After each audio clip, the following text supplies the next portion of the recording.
Beckoned onward by our yearning for a world beyond sorrow and evil, our story now hastens, full speed ahead. Across the vast desert of longing, a force that drove Shasta to discover his true destiny in Narnia. The Horse and His Boy. Shasta, an orphaned boy living in Calormen, overhears his adopted father's plan to sell him into slavery and decides to escape to the unknown land he's always longed for in the north. He meets Bree, a talking horse that also dreams of freedom, and the two set off for Narnia. The fugitives' journey takes them across the harsh Calormen desert and into the mountains of Archenland. Here, Shasta discovers his true identity and leads the armies of Narnia against a Calormen attempt to conquer the north. In the year 1925, I received my first teaching post at Magdalen College. I was 26 years old.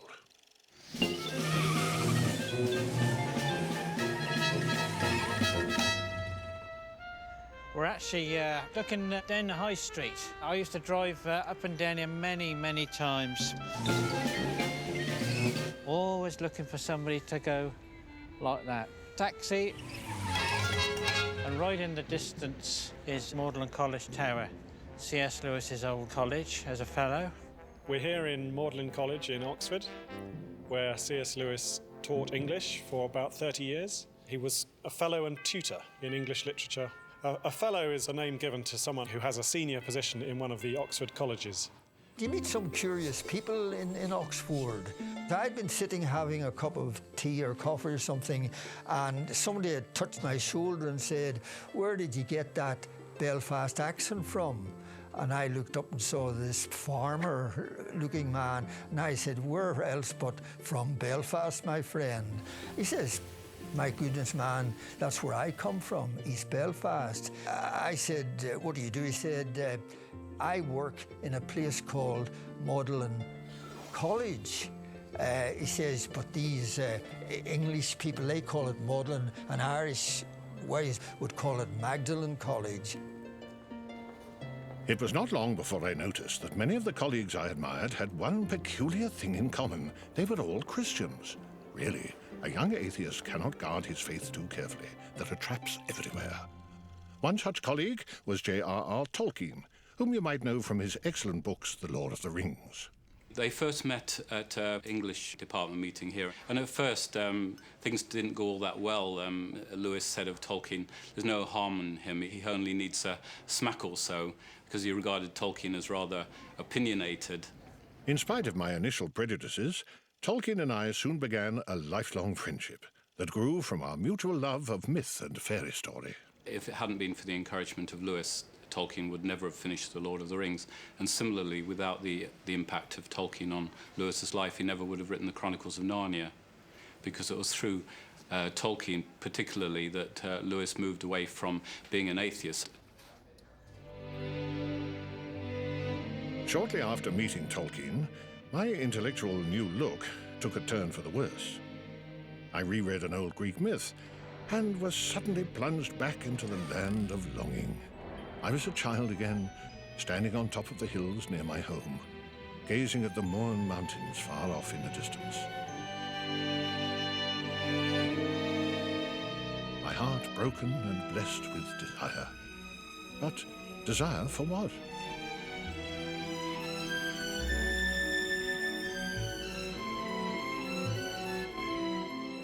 And before I knew what I desired, the desire itself would be gone. That was the central story of my life, a search for that unsatisfied desire which is itself more desirable than any other satisfaction. I call it joy. Now that joy was back in my life, what could it possibly mean? I could no longer dismiss it as a mere psychological impulse. The longing was there for a reason. It was saying, "Look, look, what do I remind you of?" Lewis was an intellectual, and if he honestly concluded that something was true, it wouldn't really matter whether he liked that or not. He had to go along with his intellectual convictions. My argument against God was that the world seemed so cruel and unjust. But what was I comparing this world with when I called it unjust? A man feels wet when he falls into water because he comes from a dry world. A fish does not feel wet because it knows only water.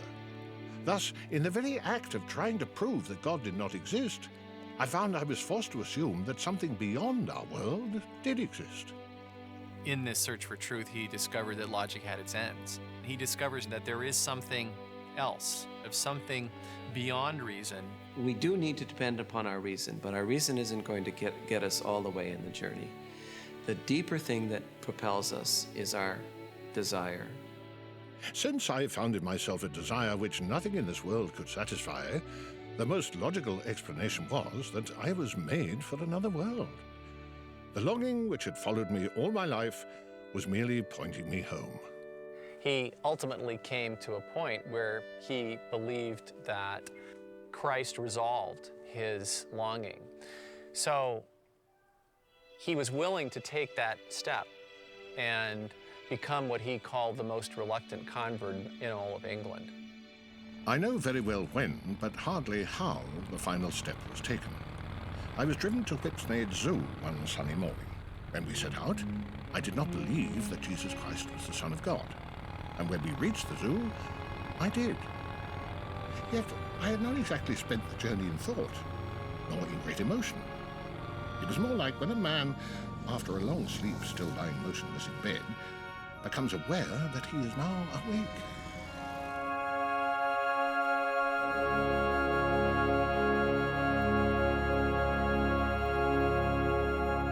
One of the many things that happened when I reached the other world was that my imagination was finally set free. This is where I found Narnia, lying somewhere in between this world and the one beyond. But I guess that he always found the church itself disappointing after that. It was somehow small-minded compared to the magnificent vision that he had of the love of God. And sometimes the church gets stuck with its smaller, more institutionalized version of God. But he certainly felt it was his duty to come. This is Holy Trinity Church, and this was the church where C.S. Lewis and his brother Warnie used to come and pray. And he continued coming here and worshipping here, in this pew where I'm sitting, with his brother Warnie, until his death.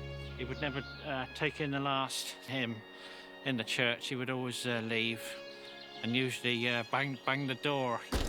Don't think he liked organ music, actually, funny enough.